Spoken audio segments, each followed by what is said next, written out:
राजकुमार जी पहले आप, फिर आलोक जी आपके पास आती हूँ। राजकुमार भाटी जी।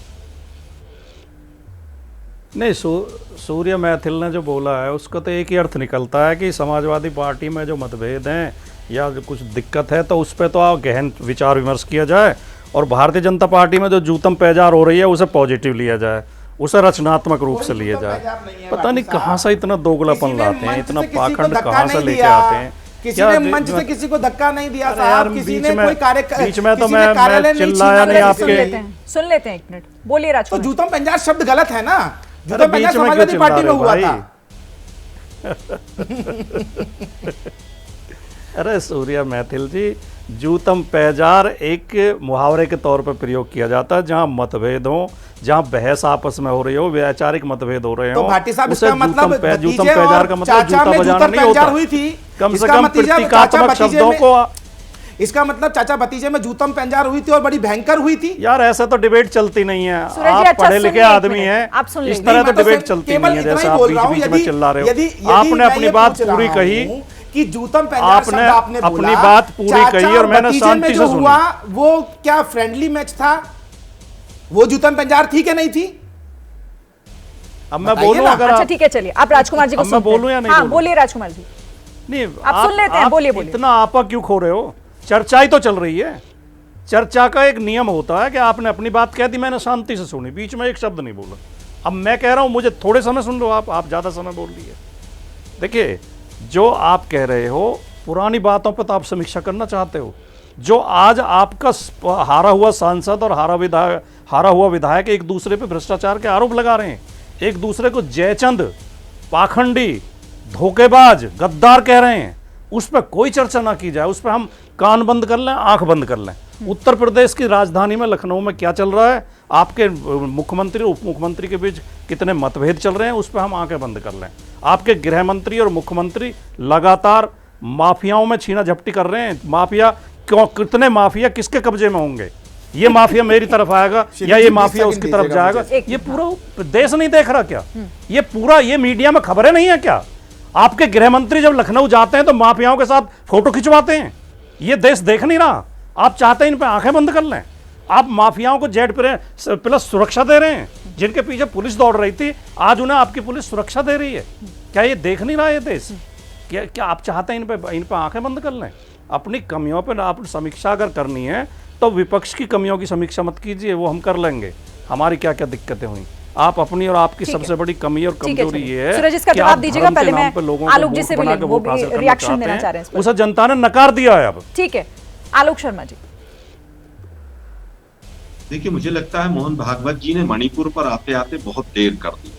मोहन भागवत जी को पूरे आरएसएस की तरफ से माफी मांगनी चाहिए कि 10 महीने 1 साल से जो वहां पर हो रहा था तांडव, उसके ऊपर आरएसएस बिल्कुल खामोश होकर बैठी रही।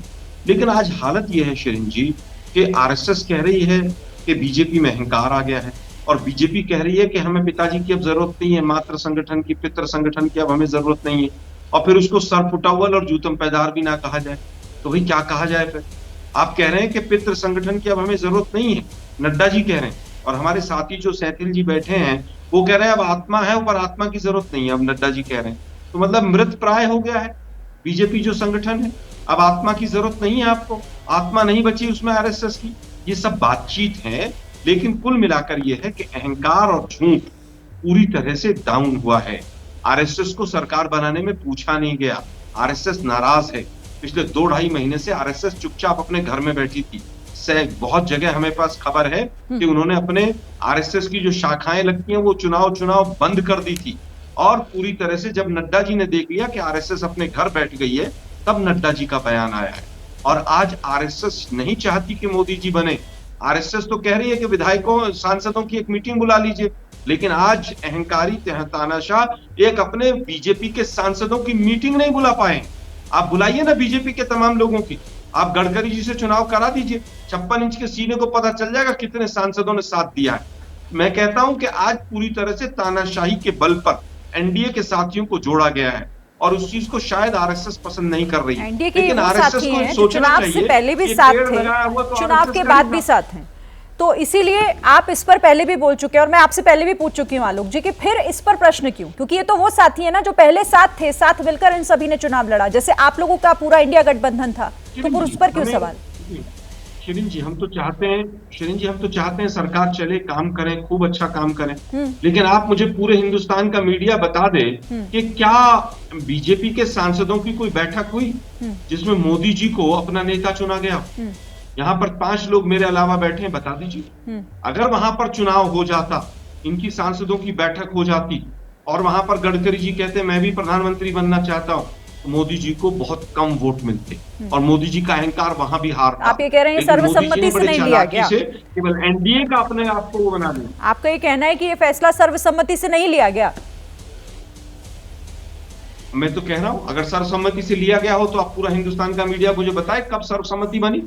ठीक है, चलिए प्रभु चावला जी। ठीक है, आती हूँ प्रभु जी, जल्दी से सूरज इसका जवाब दीजिएगा। भाई की ना याददाश्त थोड़ा कमजोर है, मुझे ऐसा लगता है।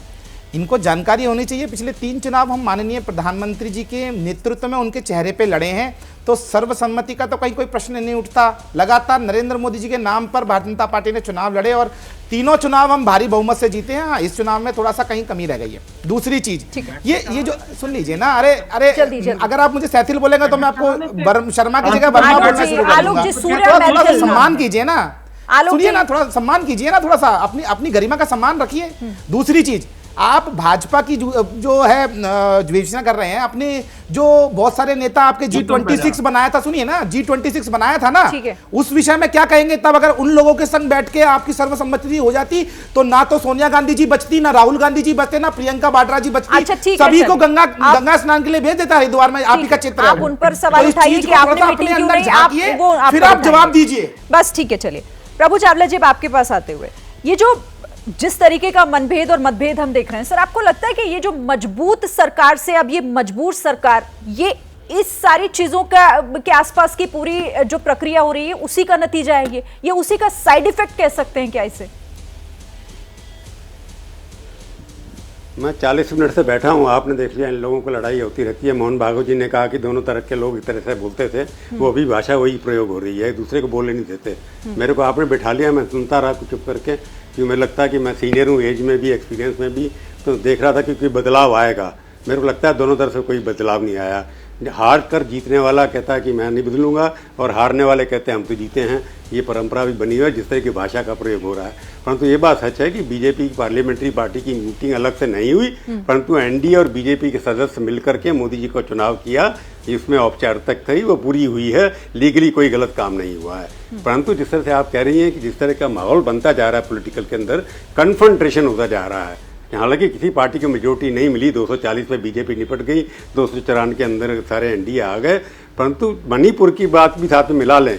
अभी कोई शख्स बता रहे थे कि मणिपुर के अंदर पहले क्यों नहीं बोले। ये बात सच है कि माननीय सरसंघ चावली ने पहली बार बोला है कि उनका कारण था कि आरएसएस पिछले कुछ सालों से क्रिश्चियन के साथ आउटरीच कर रहा है, उनसे समन्वय बनाने की कोशिश कर रहा है, और मणिपुर के ऊपर क्रिश्चियन के ऊपर जो बहुत ज़्यादा अटैक हुआ, वहाँ पर जो कुकीज हैं और उनके मैथिस के बीच में झगड़ा हुआ, उसमें आरएसएस का काम काफ़ी नुकसान हुआ है और केरला के अंदर भी उसका नुकसान हुआ है। तो आरएसएस को लगता है कि हम भी टारगेट, उन्होंने कहा कि आरएसएस को भी टारगेट बनाया गया कैंपेन के दौरान, जो पहले कितनी बुरी भाषा आरएसएस के प्रति किसी भी पार्टी ने प्रयोग नहीं की थी। इस बार राहुल गांधी ने आरएसएस के और बाकी लोगों ने भी आरएसएस के ऊपर चुन के अटैक किया था। तो आरएसएस का इस बार खुलकर के सामने आना उनके लिए जरूरी था, क्योंकि आरएसएस के ऊपर अपने को non political organisation, cultural organisation समझती है, उनका बीजेपी के साथ जुड़ाव जरूर है।